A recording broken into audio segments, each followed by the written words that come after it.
Mrs. Olu Verheijen, Special Advisor to President Bola Ahmed Tinubu on energy. Thank you so much for joining this Arise exclusive. It's great to have you. Thank you for having me. I know we've been trying to do this for such a long time, but I guess no surprises. You've been so busy in the last 2 years. Looking at the sort of policy and directives coming out of the government, we were like, she's been really, really busy, and I hope we'll get to talk a bit about that today. But congratulations on some of the milestones so far. Thank you very much. Thank you. So I guess that leads me to my first question, which is really around what is the Nigerian government's strategy for the energy sector?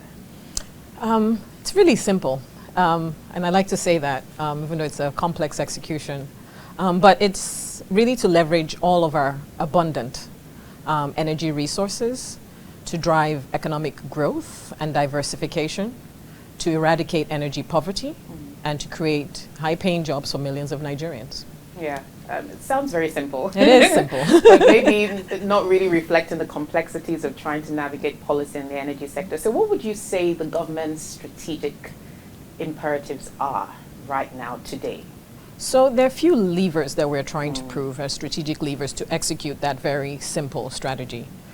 One is the elimination of regressive and wasteful energy subsidies that are become such a drain on our fiscals, and making sure that we redirect some of those savings into investments in much needed infrastructure and in the social sector.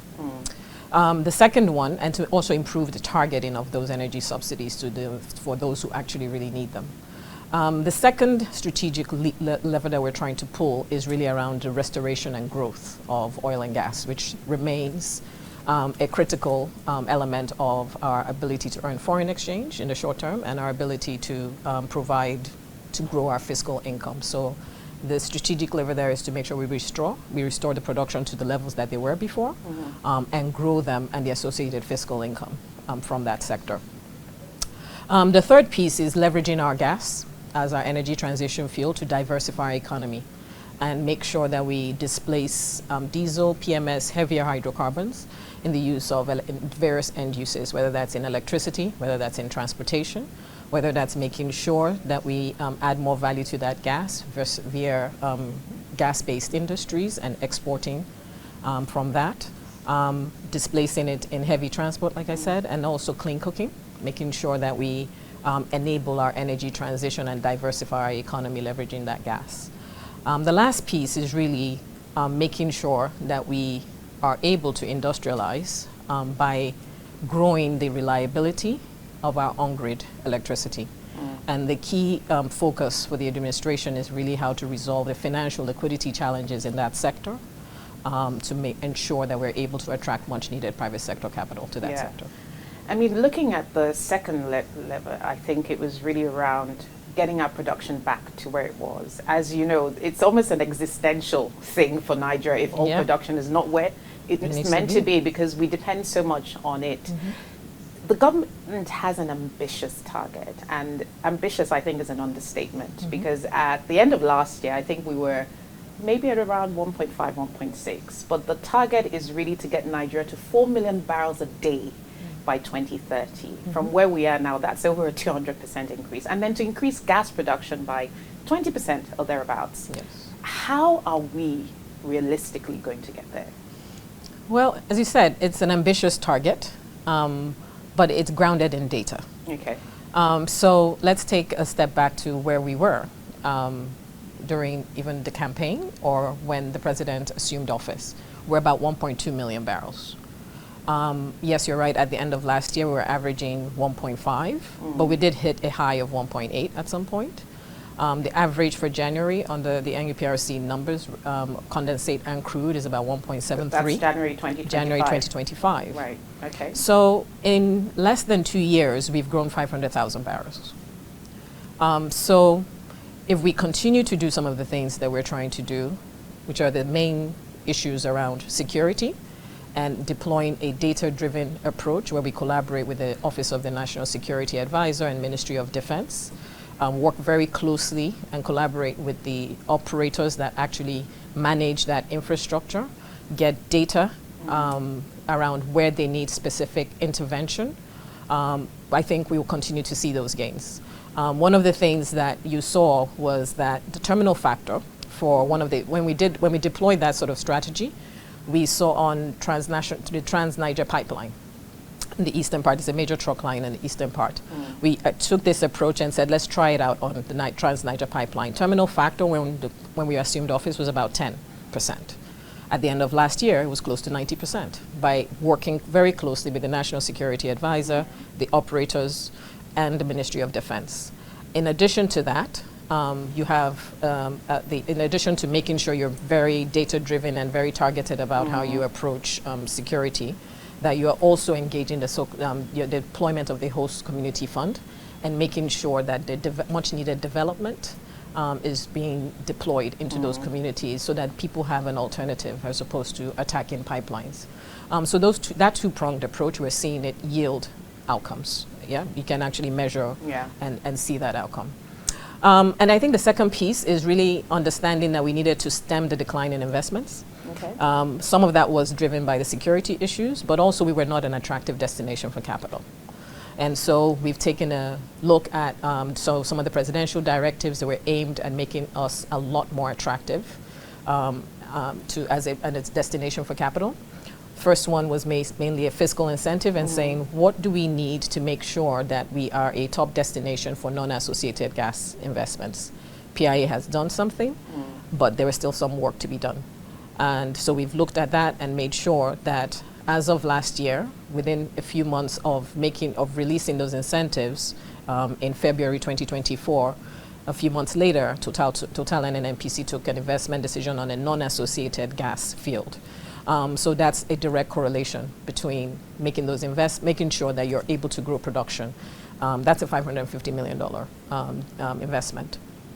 That's critical for our ability to meet our onshore targets for gas production. We have to unlock non-associated gas because 76% of our remaining reserves are in non-associated gas. So those incentives now make sure that we're now a top 3 destination globally in terms of fiscal attractiveness. Yeah. The other piece that we needed to unlock was the fact that our costs for the cost of delivering projects is usually around, if you look globally and regionally, it's supposed to be around $20 per barrel for BOE. We are almost double that. So we needed to take a very close look at the main drivers, again, taking a very data-driven approach, but also sitting down with the operators and understanding their numbers, modeling, benchmarking. And we found certain things to be a major issue. One of them was the fact that we needed to eliminate middlemen who were increasing the cost of local, the execution element of our contracts that allowed you to have, for the local content piece, that law was being abused, and we had a few briefcase businessmen who were driving up costs without local capacity. And we wanted to make sure that that law was actually being used in the way it was intended to do, which is to make sure that we have Nigerian entrepreneurs who have invested in capacity, who win these jobs and are able to execute competitively without necessarily having to go through middlemen, and make sure we could reduce our costs. We think that's about 50% of that 40% premium that we saw in Nigerian costs. And there are a few other issues that we needed to resolve as well, security being one of them. Yes. Well, I mean, looking at all this, some would say, well, this sounds all well and good. When you look at some of the security and operational challenges in the Delta, is it a case of we're still just addressing the symptoms of insecurity or the operational challenges and not the underlying fundamentals? You talked about the host community fund. There are long-standing inequities or perceptions of inequity. Fundamentally, how do you hope to address those things over the long term? Because if we ramp up production, we need to sustain that over the long term if we're going to get to 4 million barrels a day by 2030. Absolutely.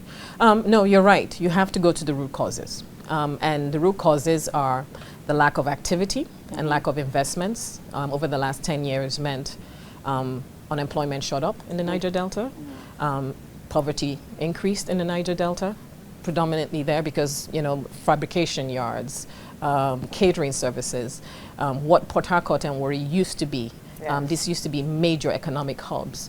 But because investments dried up, there were less opportunities. And we have a restive youth population. So part of what we decided to do is make sure that we unlock the investments that allow those opportunities and employment opportunities to return to the Niger Delta. so that people have opportunity, economic opportunities and better alternatives than hacking into pipelines. Right.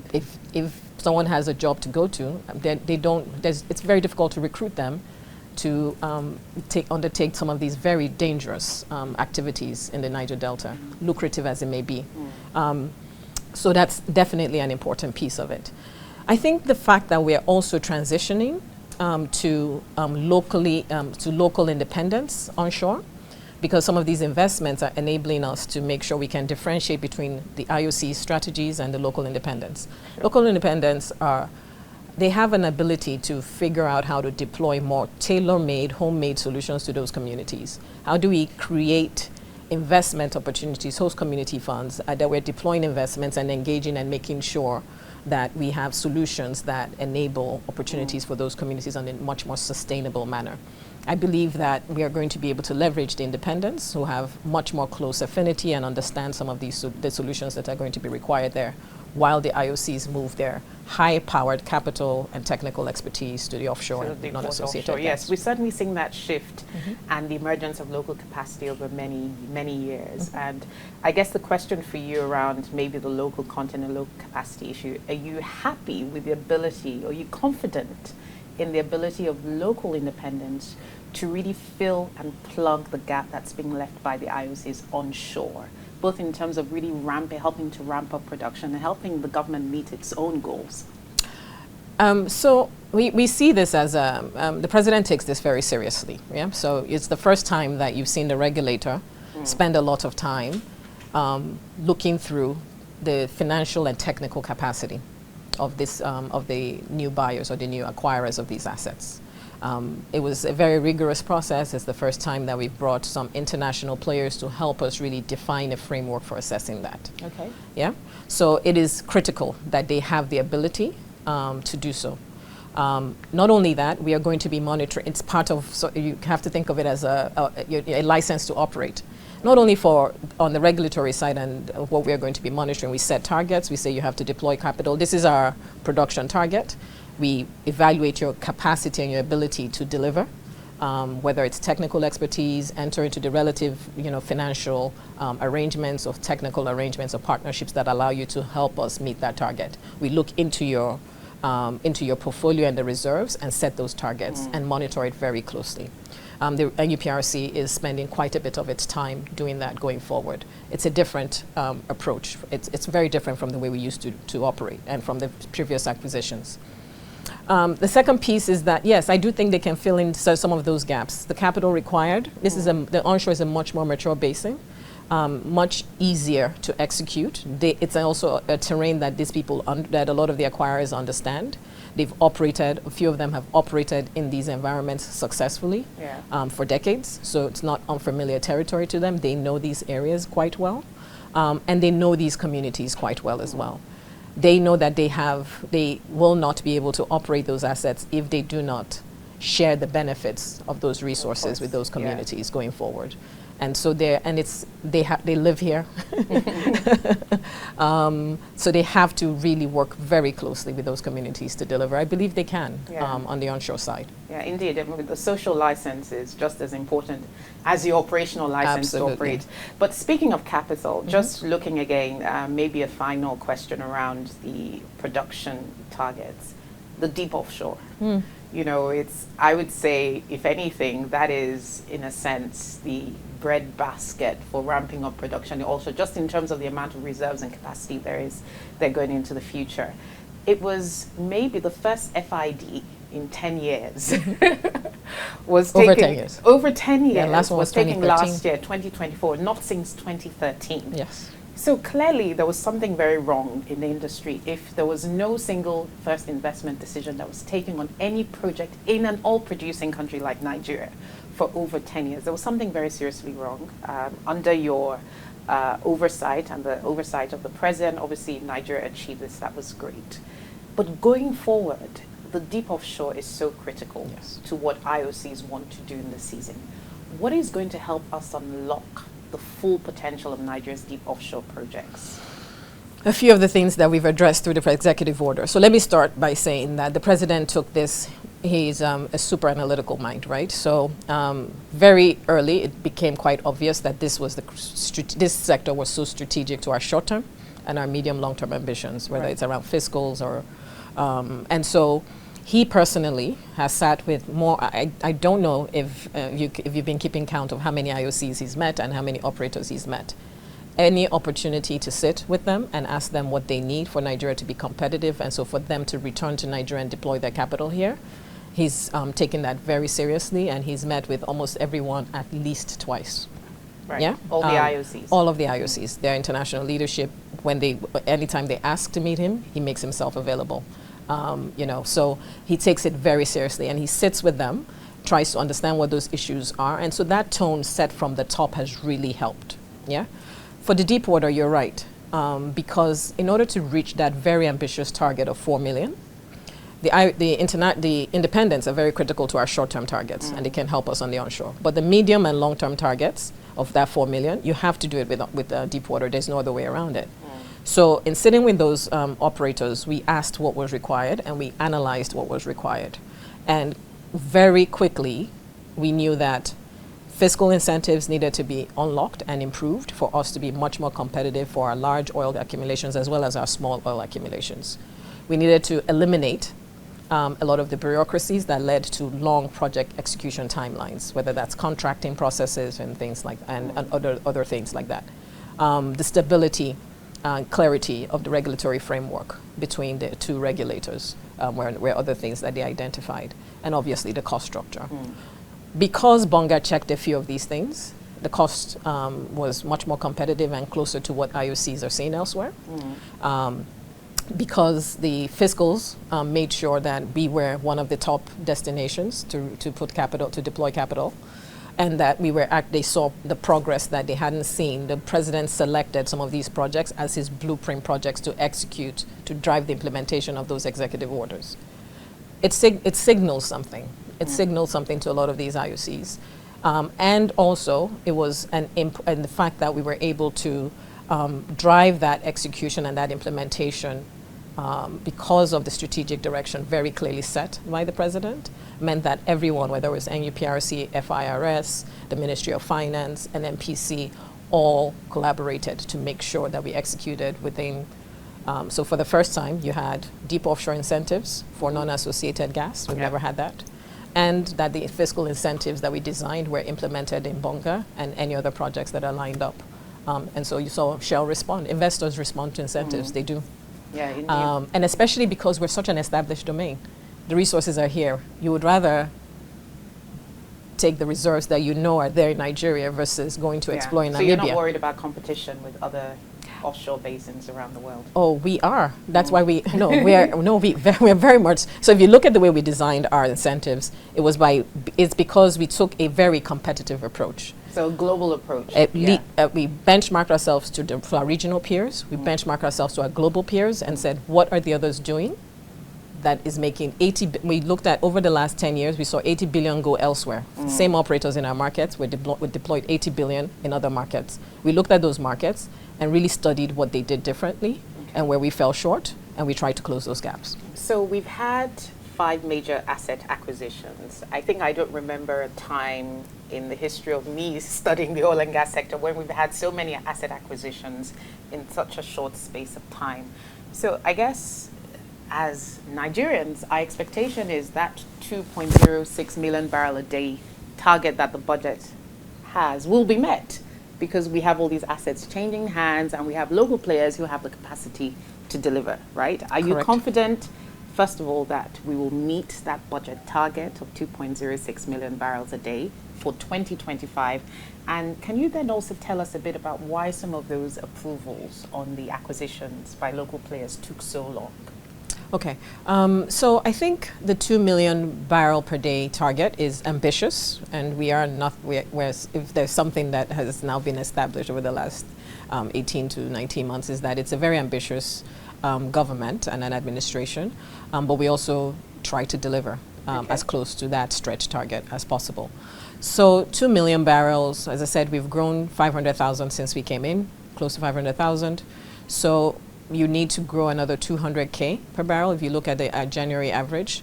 let's be clear that 2 million barrels also includes condensate. Right. So that is sometimes people think that it's just a crude number, but it's crude and condensate that we are hoping will average around 2 million barrels per day. In January, the NUPRC numbers show that we've averaged 1.73, so we're not too far off, provided a few conditions are met, obviously.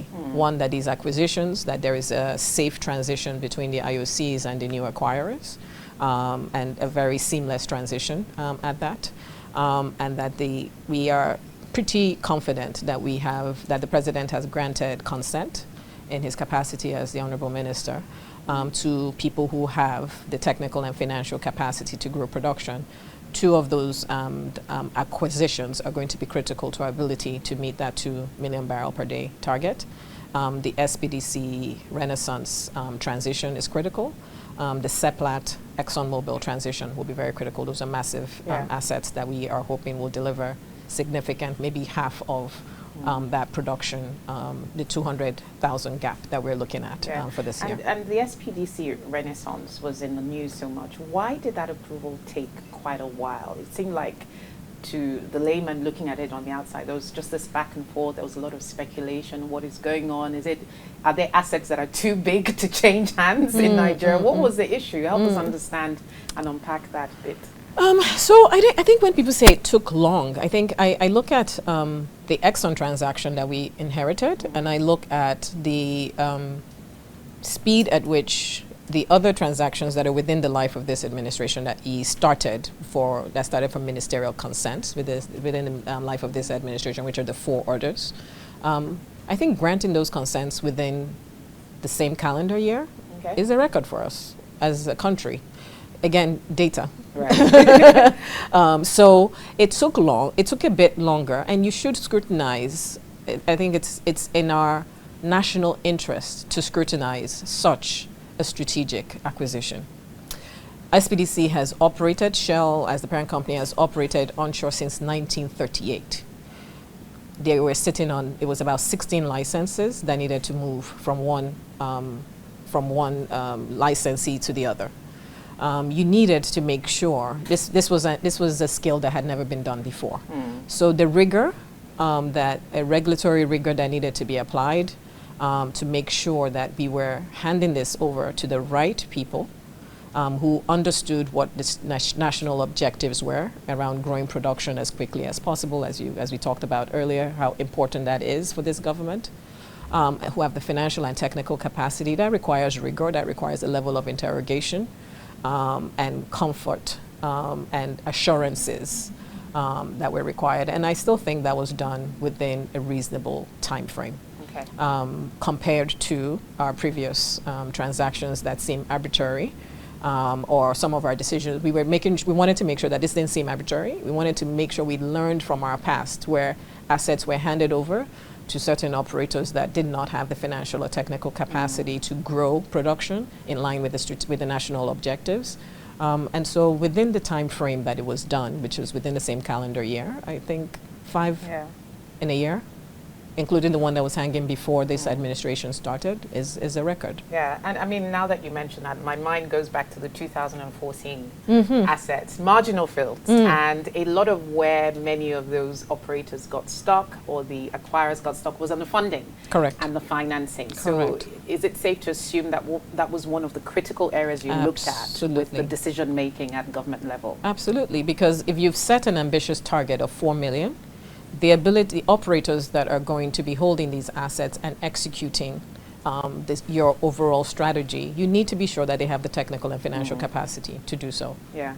Okay, so I guess finally on the asset acquisition, Nigerians are I guess the average Nigerian feels like they own the oil and gas sector because it's so important to us as a people. So what sort of commitment or guarantee that can the government give around scrutiny of these types of deals? What has changed fundamentally about the way the administration is looking at this so that it seems to be above board when it comes to scrutinizing assets that are changing hands in such a strategic sector? Yeah. I think we've done a great job of making sure that our regulatory environment, our legal environment, and especially on the policy side, that we're very consistent, transparent, and stable. Right. When we say we want to evaluate people's technical capacity, there are certain criteria that we try to make sure. Again, it's not perfect. Rome wasn't built in a day. We're constantly learning and engaging on ways to improve. But the intent is to be as transparent and as clear as possible so that we are developing an environment that fosters investment and confidence compared to other areas. For the average Nigerian, they can be sure that what keeps this president up is making sure that every resource that is within Nigeria's territory delivers value for every Nigerian. And making sure that we have the right legal framework, the right regulatory framework, the right policies that enable the investments in a much more consistent and stable manner. Yeah, special advisor, speaking of resource, one resource that I think we're all looking to deliver value is gas. Yes. Nigeria also has a very ambitious target around gas. I think it's a 20% increase by 2030. We're currently around 6 billion cubic feet a day. We want to ramp that up to somewhere below 10 billion cubic feet.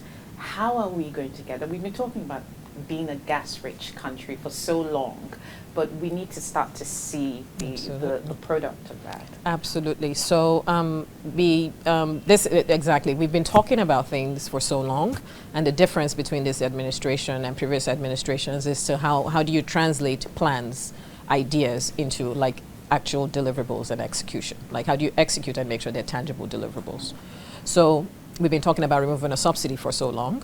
How do you make sure that you do so, but also enable gas as a replacement for certain critical sectors, long-haul transport? That's where the PCNGI initiative, for example, is important in helping drive and developing frameworks, enabling and designing the incentives, whether they're VAT waivers, fiscal incentives that attract private sector investment into not only the upstream, as we've done with the presidential directives, but also in the midstream and the downstream area. How do you make sure that people who want to invest in critical infrastructure that actually drive the ability to turn this into a gas country, as we say we are, that we actually have those incentives in place as quickly as possible, make it very painless and easy for people to access those incentives and process them. Since the end of 2023, when a lot of those incentives for PCNGI or for for investments in gas infrastructure were unveiled, whether that is for CNG or LPG, we've processed about $700 million of investment interest in my office, because I'm usually, the directive says that I have to issue a letter of support, so I'm sort of the first line reviewer of those incentives. I've never met anyone. Very few people of the people who've made those investments have had to come to my office to process or chase me. It's all online, and it's very easy for people to access it. So that's a very important piece for us. When it comes to exports, we are the 6th largest LNG exporter in the world. We want to maintain that position or even grow it. What that means is that we have to make sure that we are a reliable supplier of LNG into the market.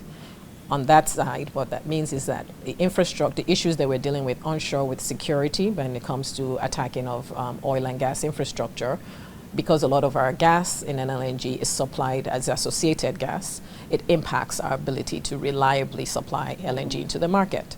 So the issues we're trying to resolve with TMP, for example, is to ensure that security, the Trans-Niger pipeline, to ensure that you have reliable uptime on these critical infrastructure that supply oil and so that we can evacuate associated gas into LNG.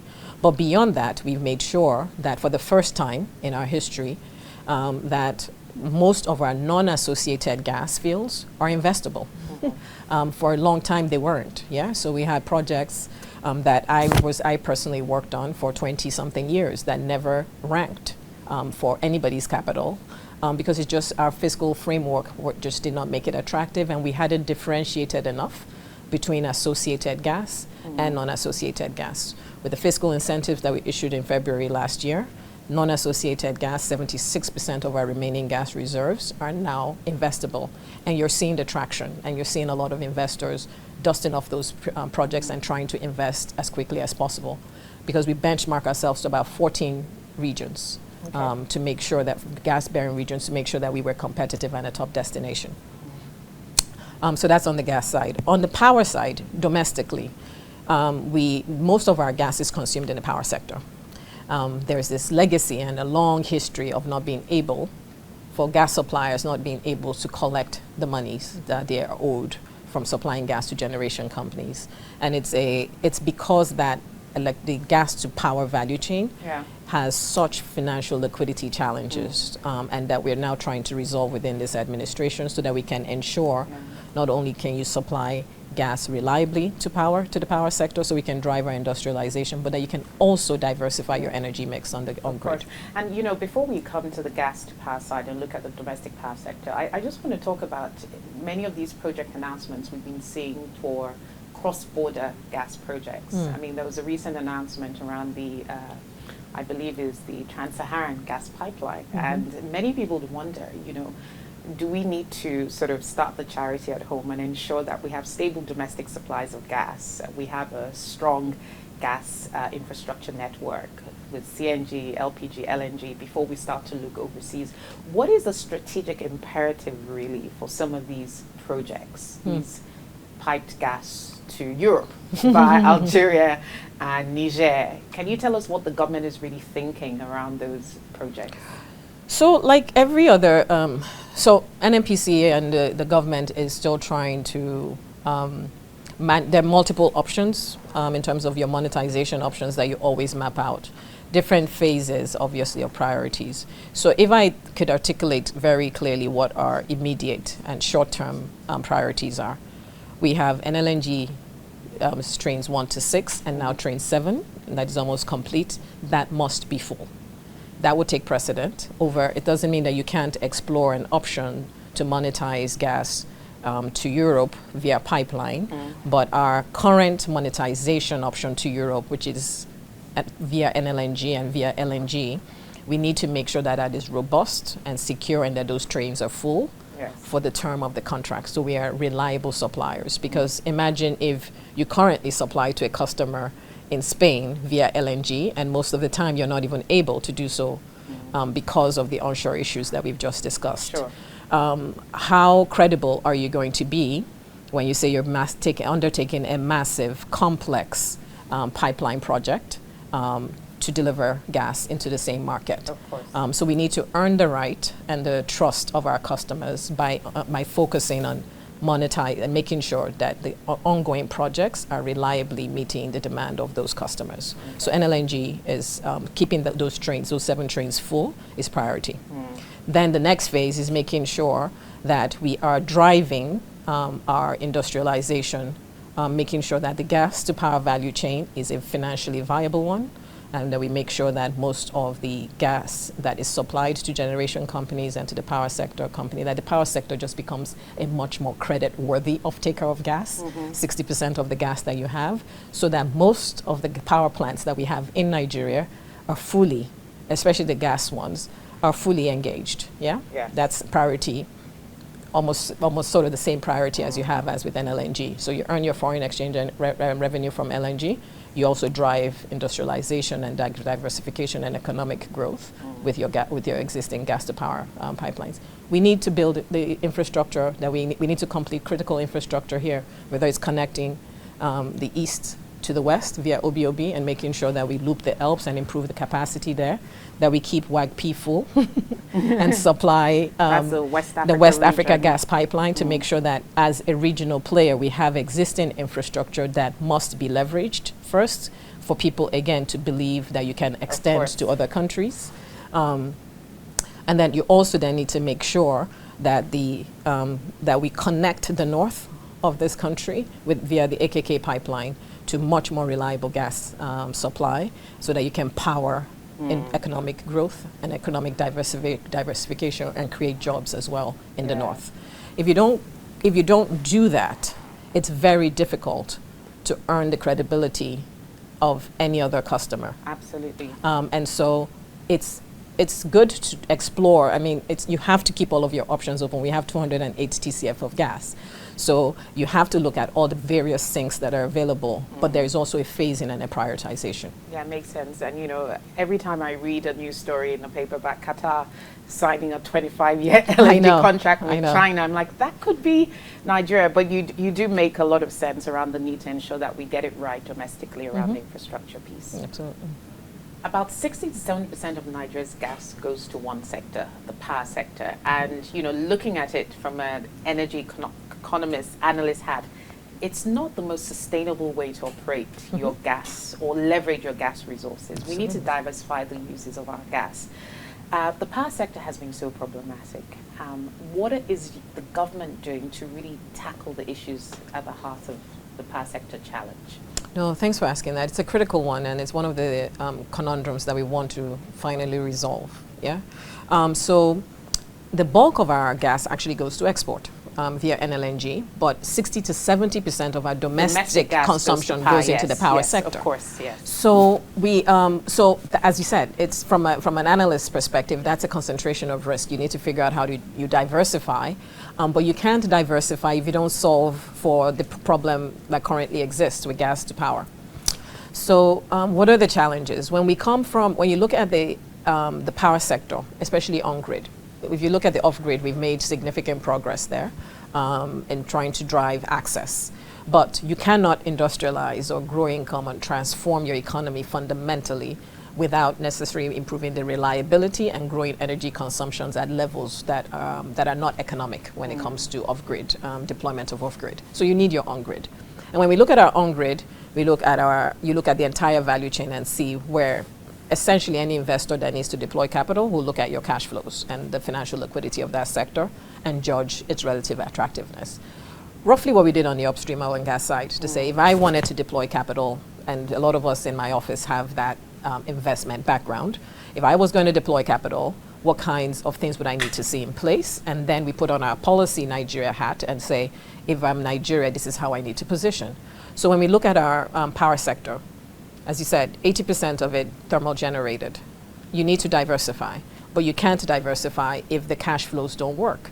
The distribution companies, back to this issue of when privatization happened and we started unbundling our power sector, we did not go through the rigorous exercise that we've just done on the upstream side to ensure that the people who were buying these assets had the financial and technical capacity to make the investments that were required to drive reliability and grow access on grid. So as a result of that, distribution capacity has stagnated, except for one or two discos, for the last 10 years. Yeah, there are a few discos who are now and so you've had a few of change in ownerships and things like that need to sort of improve. So you need a regulatory intervention similar to policy and regulatory intervention similar to what's being done on the upstream oil and gas side, on the power side, to make sure that we have clear, transparent rules around who should own assets, what level of financial and technical capacity they need to demonstrate, that we are also clear about our ambitions, so that is what we're judging that capacity against. So that is ongoing with on the distribution side. But before that, there's also the need to look at ways to make for the government to intervene in the short term. So we've looked at our ATC&C losses, technical, commercial, and collection losses. It's almost double what it's sometimes in some cases triple, in some distribution companies triple what global average is. So how do you resolve that? The government is intervening in the short term by making sure that each disco and the registered customers within discos have meters, because no matter what your tariff is, you need to make sure that you're able to collect and reduce your collection losses. And so that's one of the interventions you've heard about, the presidential metering initiative, which looks to consolidate all the different metering initiatives that are funded by different and governed by different entities. One by the World Bank, another one really with the DISCOs and NERC, and then one that is by the Federation, to make sure that every customer that is registered has a meter. And so we have an ability to know what your consumption is, what you can afford to pay, and make sure that we're collecting the revenues from that and improving cash flow that way. It's a first approach to making sure that DISCOs have the financial capacity or cash flows that are required to drive investments in reliability and growing access. Then the second piece is to say, because of the history of making sure that there's been a market shortfall, which is that the distribution companies usually don't collect enough of the revenues that they're allowed to collect, and then the difference between what they're allowed to collect, regulated tariffs, and what their actual costs are, the government is supposed to bridge that gap. A combination of those two shortfalls has led to illiquidity, because sometimes the government can't pay what it has promised to pay, and the DISCOs aren't collecting what they're supposed to collect. So that means that generation companies aren't paid, transmission companies don't have enough cash flow coming back from the DISCOs, and then the gas suppliers do not have the reliable cash flows that they need from their off-taker, which is the GENCO. So one of the things that we've looked at, and that has piled up into a history on 10, 15 years of debts, from that have accumulated as a result of these two things, that the government has decided to take a holistic approach and say, we will clear those legacy debts and make sure that GENCOs, GASCOs are paid what they're owed, so that you can boost investor confidence across that sector and make sure that there's, again, more incentives to invest. Because as you know, you're not going to be able to go back to your boardroom and say, I need to make more investments in Nigeria in the power sector, well, if you have a pile of debt that hasn't been paid. So that's the second piece of intervention that the government is trying to go through at the moment, and look at ways that we can clear that debt with a combination of cash and some instruments. So that's the second part. And then the third part is looking at how we actually transition to cost-efficient tariffs for people who have the capacity to pay, but make sure that we end the regressive subsidies in the energy sector, which benefit a lot of the people who don't really necessarily need it. Sort of what you've done in the PMS, on the PMS side, but we have an opportunity to make sure that the intervention for the poor and the vulnerable is what we lead with, to make sure that the subsidies that they need for the people who need to be protected from price increases are protected, and that the government intervention is smart and targeted. And then for those who have capacity to pay, we allow them to pay what they should be paying, so that there's sufficient cash flow coming from the end users, various end users, that allow you to drive more investments into that sector. Okay. So those are the three short-term interventions that we believe, if you're able to do that for gas supply, then it should be attractive for renewables. Yeah. Well, that's a lot of interventions, and that's also a lot of money. You're spending, I think, almost $400 million on the presidential metering initiative, or thereabouts. No, combined it's a lot, because you're borrowing. So it's different sums, right? So they're different interventions. Across. For the federation one, it's about 700 billion naira. Okay, but there's estimated. A lot of money going into all the interventions in the power sector to plug the leakages, to improve efficiency, but at the end of the day, what should Nigerians expect in terms of the actual delivery of electricity? So, from a data, you talked about data, which is really important. So we throw money at these issues. Yes. What is the result or the outcome you're expecting at the end of the day? Okay, so absolutely important. So what would the average Nigerian feel? What we're hoping what we're going to be monitoring, that we need you to see is, one, that the end of estimated billing, nobody will show up with a bill that you are not sure that you have actually consumed, and that you would actually have a meter and the ability to monitor. Shows you yourself, and the meter would show you, and you would actually not have to incur the prohibitive upfront cost of acquiring that meter. So that is a tangible benefit for an average Nigerian, that the government has looked for other forms of concessional financing to intervene in ways that the DISCOs do not have the capacity to do, because these investments typically are usually supposed to be done by the DISCOs, right? You don't, wherever you live overseas or travel, when you show up and you want to connect to your apartment to the grid, you probably never even saw your meter, right? It was just there. But here, because the DISCOs didn't have the capacity, there was a lot of pressure on the end user to pay for that meter upfront. So the government is making sure two things: that one, we take that burden off average Nigerian citizens who are already stressed by us accessing much more concessional financing at scale, and that you procure those meters in bulk so that you can drive down the cost of that meter as well. So it's a smart intervention because it's not everything that you can do. And this then allows the discos, you allow the discos to, what are the second thing that you want to be able to see is that as the cash flows to the discos are improving, that the discos are now using that additional cash flow to pay for the for capital recovery of those assets, but also invest in more reliability and improved service for Nigerians. Yeah. So whether you're a business, should be able to see, if you're in an industrial cluster, you should see improved distribution capacity, improved reliability, improved and improved access, and that the discos now have the capital and the cash flow to deploy more investment in infrastructure. So you should feel the difference in terms of service levels. The goal is that most customers in Nigeria become Band A customers, i.e. they get over 20 hours of service. So you should be able to see that from these interventions. Yeah, and I think that's important because every day we see these headlines, grid collapse, and there's an issue. So I guess what you're saying is we shouldn't be seeing those headlines anymore. Correct. There's another aspect of reform that was really making the news around the decentralization of electricity markets with the Electricity Act of 2023. What results have we seen from that transition to that new model of operation for the sector? We've seen about 6 states enabled by quick regulation, a good regulatory framework from NERC at the federal level.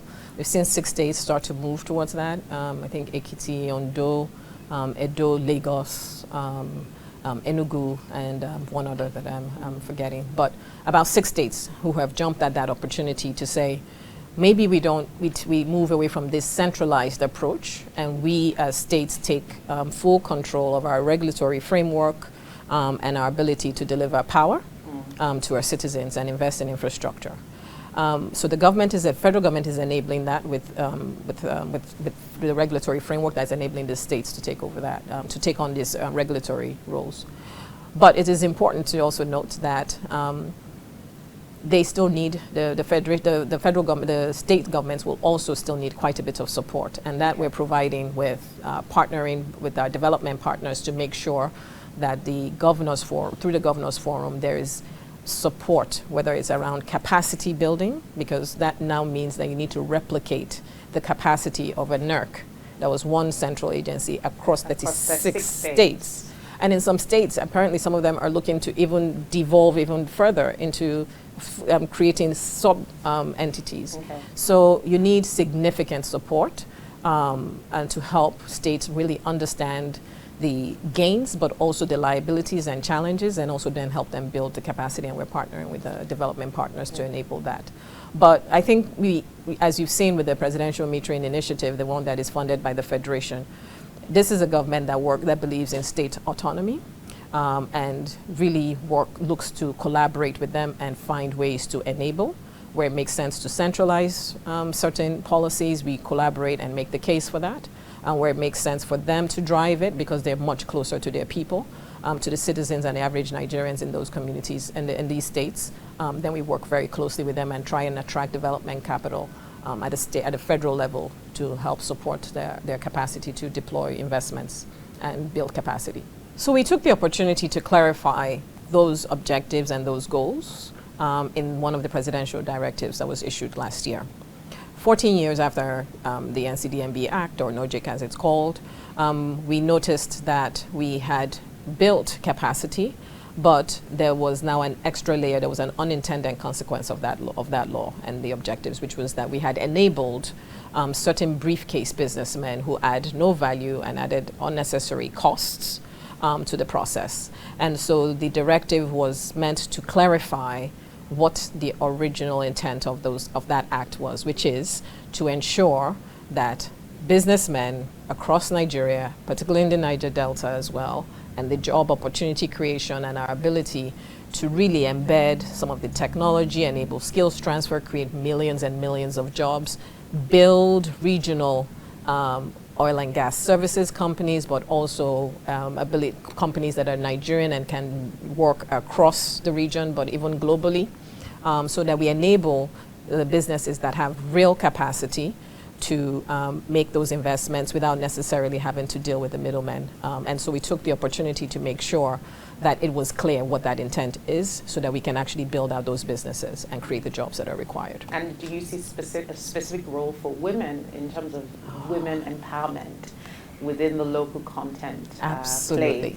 absolutely. Because, you know, there is no way to drive the level of economic growth, the accelerated economic growth, diversification that we want to see without women.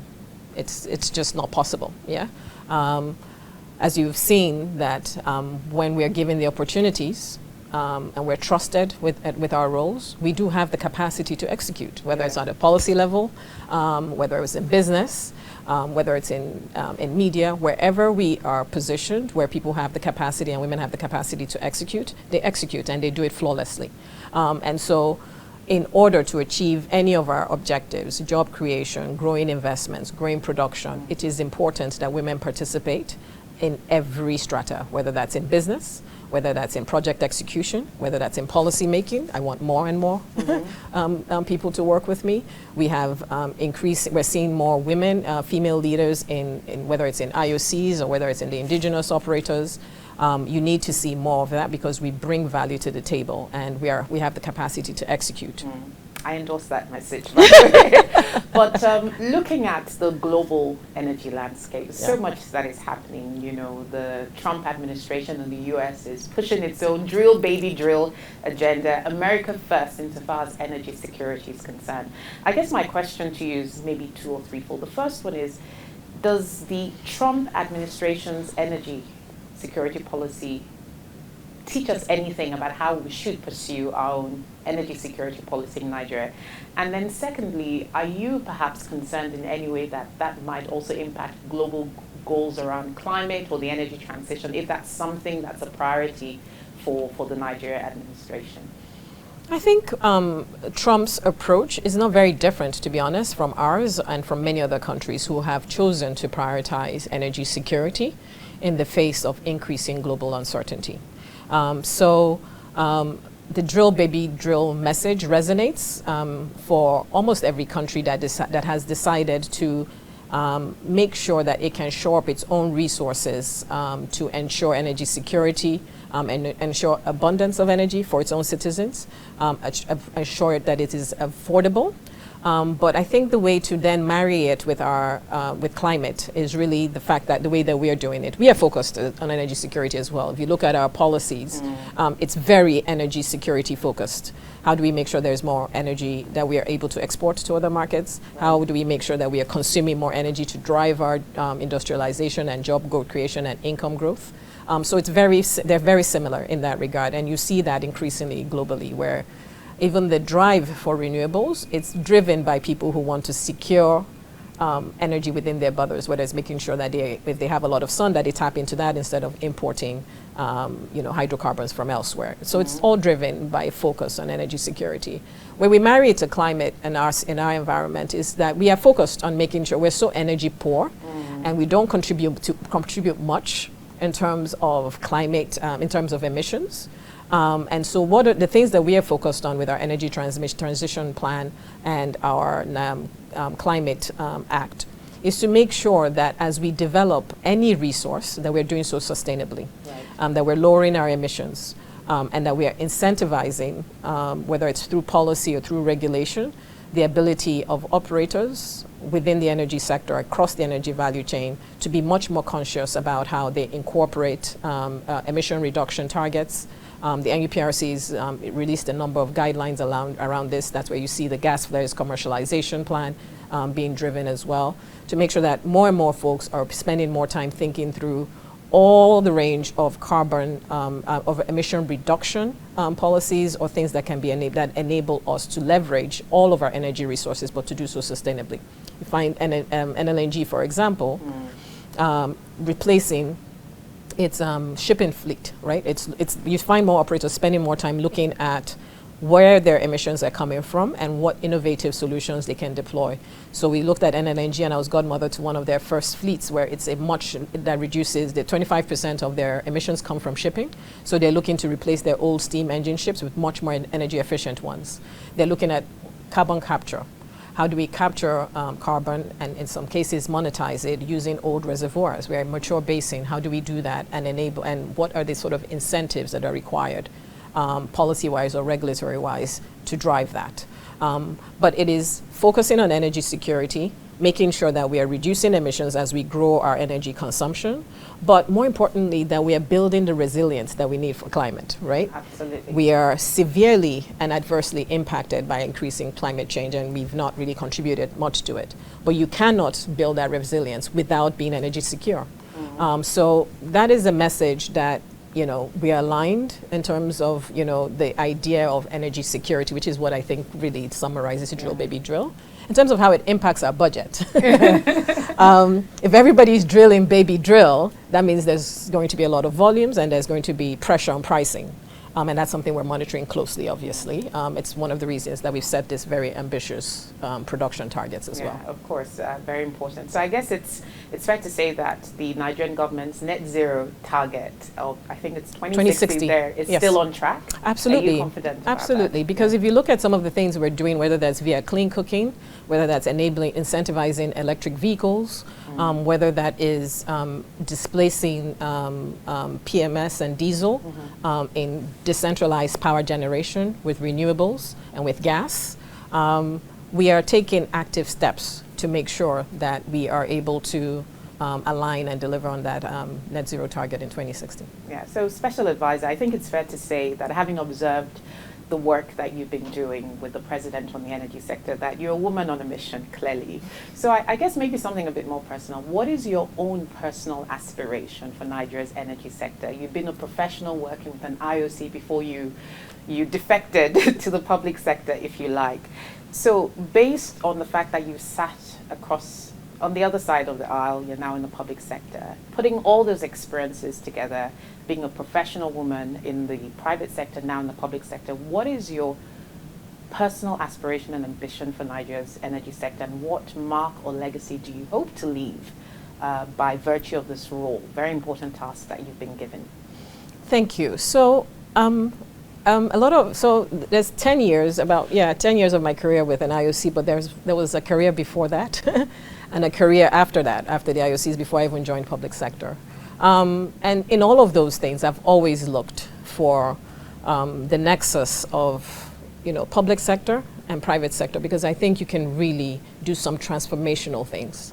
You can transform human beings' lives at scale when you have very productive collaboration between private sector and public sector. So I've always sought to work in that nexus. So prior to the IOC, I worked in the US in public sector finance, then worked at the IOC, but mostly looking at ways to drive energy consumption and energy security in Nigeria, and finding the right balance between earning export revenues, but also using our energy resources, or getting the IOCs to think about how to drive industrialization in Nigeria with the resources that we had, and building a commercial case for that, and working with government to incentivize them. And then went into distributed renewables, because I thought maybe this is the quickest way to end energy poverty and drive economic growth and income growth for Nigerians and for Africans. And you know, it enables access at a rapid pace, but it has its limitations about what my personal aspirations are. What are my personal aspirations? That every Nigerian has the right, and who is willing to work hard for it, and Nigerians are hard workers. Every Nigerian who wants to work hard for the life that they deserve, that we, whether you're in private sector or in public sector, do what is required to enable those opportunities. And in the energy sector, we are uniquely positioned to do that and enable a lot. Whether it is a Nigerian, what's my dream for every Nigerian? That they're able to send their kids to school effortlessly, that they are able to access healthcare, and they're able to put three square meals on the table for their families. Energy enables a lot of that, because if we energize our economy, grow productivity, grow job creation, grow incomes, we are able to move millions and millions of hardworking Nigerians into the middle class. And if we create that opportunity and allow energy to drive that, that's something to be proud of. That's something that you can leave life, you know, feeling like you've poured everything out for and be fulfilled. Yeah, you can leave empty, in a way, if you're able to do that for millions and millions of people in your own little way. And so that's what drives me. And I believe that for women, we always look for we're uniquely positioned. We tend to look for the beneficiary of our output. I do a lot, and I know that a lot of my female personal board of directors or friends tend to look for that as well. So at the end of every policy that I'm designing, I wonder, how is this going to transform Nigerians' lives? It's the thing that my boss thinks about a lot. It's an incredible opportunity to have someone who has that sort of strategic overview, but also that very personal touch. For him, the ability to enable all of the opportunities for Nigerians who are willing to work hard for it is the thing that he works for day and night. And for the rest of us in his team, that's what keeps us up and that's what keeps us motivated. Yeah, fantastic. Well, you're clearly a woman on a mission. Special Advisor Mrs. Olu Verheijen to President Bola Ahmed Tinubu on energy. We thank you so much for granting us this exclusive interview. Thank you. Thank you very much. Thanks for having me. Thank you. Thank you.